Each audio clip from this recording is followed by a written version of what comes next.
My second upload this afternoon is with regard to the issue of privacy and personal life being disrespected, and the issue of matrimony and family life being disrespected. The matter I'm bringing to the ECHR's awareness today is the issue of my nuptials of 2015 having been severely disrespected. There have been legal obstructions, and there have been intrusions and disrespect to my child and family and faith and my royal bloodline.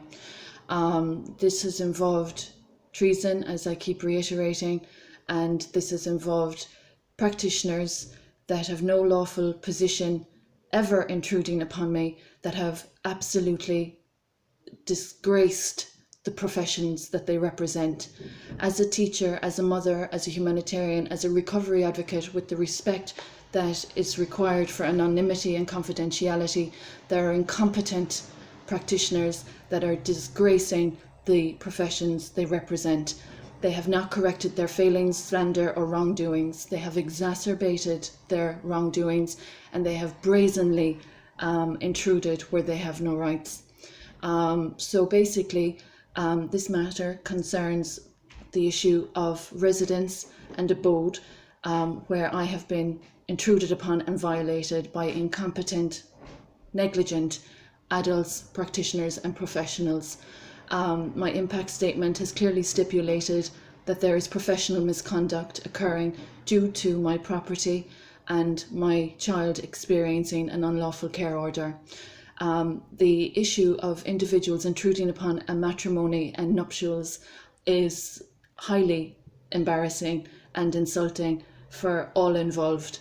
A person's private life is a person's private life, and those that resort to campaigning and publicising when it regards another person's private life have really lowered the standards in this vendetta of hate crime and treason.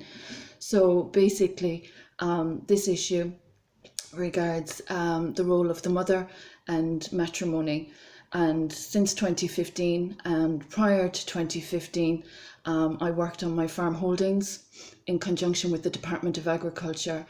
I was a caregiver, and I was a mom until unlawful actions were perpetrated. So from my marriage, I've experienced legal obstructions. I've experienced physical injuries. I've experienced slander and defamation that is completely unfounded and unsubstantiated. There have been people of retaliatory, exacerbatory offences that have absolutely no position on my property or in my personal life. So basically, the Honourable Government of Ireland, I would appreciate my farm holdings and my son and my privacy and my ancestry being safeguarded from those that are perpetrating a vendetta of treason and that are involving themselves with my child where they have no right. And as well as that, I'd appreciate the practitioners that are disrespecting their profession to assess their mental health and their logic and rationale and their reality check with regard to the facts, and not falsify documents and unlawful actions and distortions. So I've experienced the unthinkable.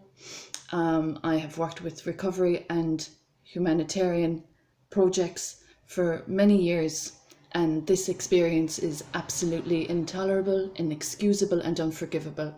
So I'd appreciate the European Court of Human Rights addressing the issue of my child and property, professional and personal life and my good name being respected and safeguarded from those trespassing and slandering and thieving wealth that doesn't belong to them, and claiming good work that they are not responsible for either.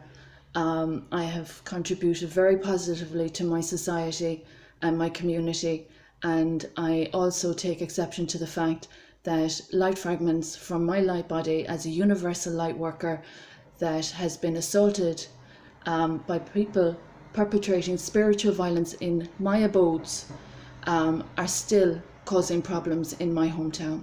So this is absolutely outrageous.